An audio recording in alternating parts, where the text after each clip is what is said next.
Се наоѓаме во предвечерието на 17-тиот фестивал Астерфест, кој што во фокусот го има краткиот и документарниот филм. Разговараме со идејниот креатор и основачот на овој фестивал, господинот Горан Дренчевски. Дренчевски, се подготвувате, дали се е подготвено за уште едно издание на Астерфест, како што најави веќе 17-то поред? Да, се е подготвено, се е на своето место. Мислам дека и гостите веќе пристигна, оние што се тука да ги представат своите филмови. Сметам дека мотото оваа година Светлините на Астерот ќе блесне во своето вистинско светло, и она што е специфично за овој фестивал е тоа што тој е многу поразличен од сите други во регионот. 2005 година кога го покренавме како иницијатор на оваа идеја, имавме намера да анимираме што повеќе краткометражни форми и што повеќе млади автори. Многумина од нив се веќе етаблирани автори, неколку од нив веќе добија престижни признанија, направија и долгометражни филмови, некои добија Оскар, еден куп награди зад нив. Меѓутоа, ова што ние го правиме на Астерфест е славење во знакот на филмот, дружење со авторите и размена на искуства. Публиката и авторите се тука да ги разменат своите искуства и да се направи едно резиме за во следната сезона тие подготват уште по провокативни, уште по интересни, привлечни филмски дела. И затоа не отстапуваме од тој концепт. 17 години не е ниту мала, не е ниту голема бројка. Меѓутоа, упорноста и страјноста на екипата која што стои зад фестивалот наведува на тоа дека нема откажување, нема отстапување од концептот, и верувам дека таа поддршка што ја имаме и од граѓанството и од регионот кој што стои зад него ќе проложи понатаму. Така, што беше мотото вие да ја изберете како ваша крилатица оваа година, Светлините на Астерот? Што ве поттикна како тим? Зошто токму ова порака ќе биде, нели, под неа ќе се одвиваат овие фестивалски денови? Па вака, последните 2 години сведоци сме на се поголеми кризни подеми, осцилации, не само овде, туку и во цел свет. И верувам дека авторите како непресушни креатори или луѓе сликари на некој начин, ни своите сценарија, ни своите нарации направија интересни филмови, иако имаше ситуации премрежија поради коронавирусот, поради низа други кризни ситуации, тие неуморно продолжија да снимаат своите приказни ги овековечија, и сметам дека овој сублимат, програмата, селекцијата која што ја направив ова година, е огледало на она што тие го истражуваа, работеа исконски, ентузијастички, многумина од нив работеа без пари, значи ги направија со многу мали буџети нивните филмови, и имаме во програмата филмови кои што веќе добиле престижни награди, но најважно е тоа што повеќе од 90% од програмата се премиерни филмови, премиерни во смисла на македонска премиера, значи кај нас ги прикажуваме прв пат, а ексклузивитет е и што ќе имаме една нова, една прва премиера, нели, ако можам да кажам, свечена промоција на филмот Трн на самото затворање. Така, велите пред 17 години одлучивте дека фокусот е краткиот документарниот филм. Зошто токму тој, ако знаеме дека не е можеби најпопуларниот жанр? После ќе се навратам и на тоа што често го изјавуваше Жилник, дека документарниот филм дава многу поголема слобода и многу повеќе имагинација се развива кај авторот. Меѓутоа, вам што ви беше како основач, што беше почетната идеја зошто токму краткиот и документарниот филм? Па вака, кратката форма е како зрно песок во пустина. Секој автор треба да умее да знае да го препознае вистинското зрно, кое што се разликува од другите зрна, знаете. Значи, тука има и бисери, а тука има и нешто што може да се нарече и отпад, така. Во таа смисла, најсложена форма, за мене како автор, а и пред се како селектор на фестивалот, е да се направи, да се реализира, да се подготви целосно кусометражен филм, од почеток до крај. Не секој пат е најсложен предизвик долгометражниот.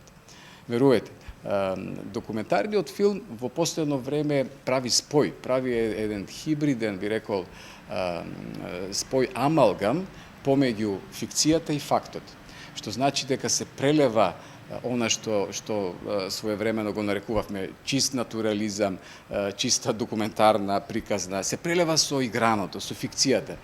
И пример се тука последните остварувања на не само Медена земја, кој што беше инициран од една навидум едноставна приказна во една монументална сторија која што продефилираше и пред Американската филмска академија, знаете.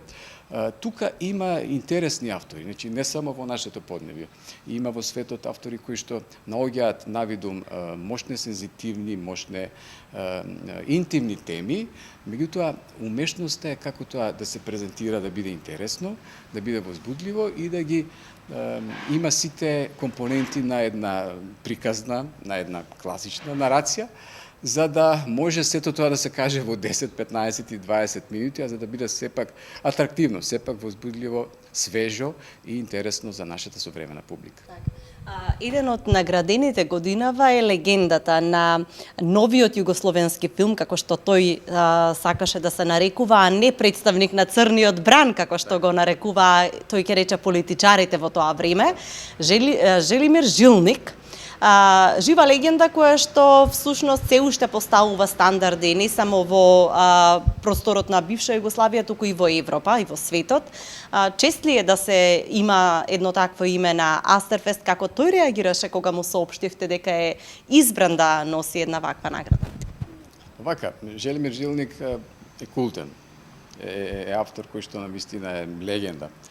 И човек кој што не само што навлегува во 9-та деценија од животот, туку зад себе направил многу во полето на филмската уметност, живеел во многу држави, значи роден е, кој што кажавте, во едно бившо време.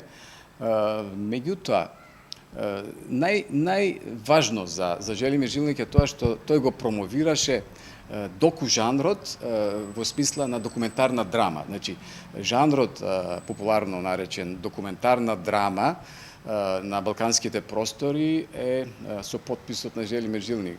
Тој умешно се надоврза на струјата на неореализмот, оние француски, италијански филмови од времето на 60-тите години и направи еден свој препознатлив стил и го изгради својот габарит, мислам на нешто што е навистина оригинално. И сметам дека не само што тој ќе биде почестен со доделувањето на наградата Астер, туку и ние како автори, како креатори на ваков тип манифестации мора да учиме како се гради една филмска кариера, еден филмски пат по трасите на Желимир Жилник, затоа што тој е овде, меѓутоа тој постојано патува, тој утре заутре ќе биде во друга држава, на друг континент, постојано неуморно разоткрива нови приказни и сметам дека неговото присуство е мощно значајно за Астерфест, затоа што тој се надоврзува на претходната листа на лауреати, кои што се исто така монументални личности, легенди кои што значат за нив, и тој е исто така жива лектира, затоа што неговите филмови, меѓу кои што и рани трудови, се изучуваат на врвни универзитети. Ние со студентите постојано дискутираме за тоа како може да се направи таков стил, каде што не може да се разликува еднородноста од полифонијата, каде не може да се препознае документарното од играното, нели? Тој е мајстор на тој жанр и сметам дека неговото присуство и портретот кој што ќе биде во негова чест ќе биде едно откривање на нова страница на Астерфест, а и за окружување на претходните циклуси на Астерфест. И за заокружување на овој разговор, ајде да ја запознаеме публиката, што ќе имаат можност да видат во овие неколку фестивалски денови, тешка ли беше селекцијата и од каде се ќе имаме авторски дела кои што ќе бидат прикажани на оваа публика?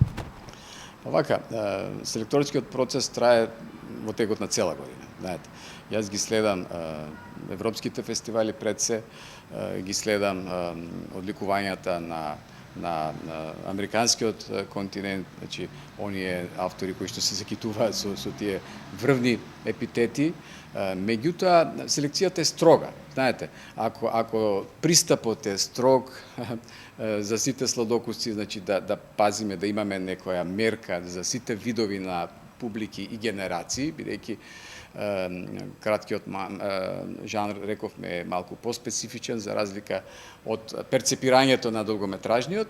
Нели, морам да кажам, да признам дека имаме навистина солидна селекција, 18 филмови во официјалната конкуренција, уште 2 филма како специјални проекции, тука е Журнал за Желимир Жилник и Трн, кој што е навистина ексклузивитет како премиера на самиот завршеток на фестивалот.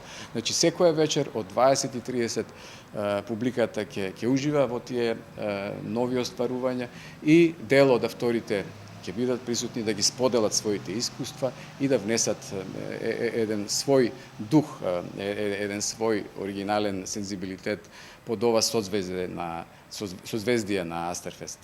Ви благодарам многу и ви посакувам успешно филмско остварување. Благодарам и вам.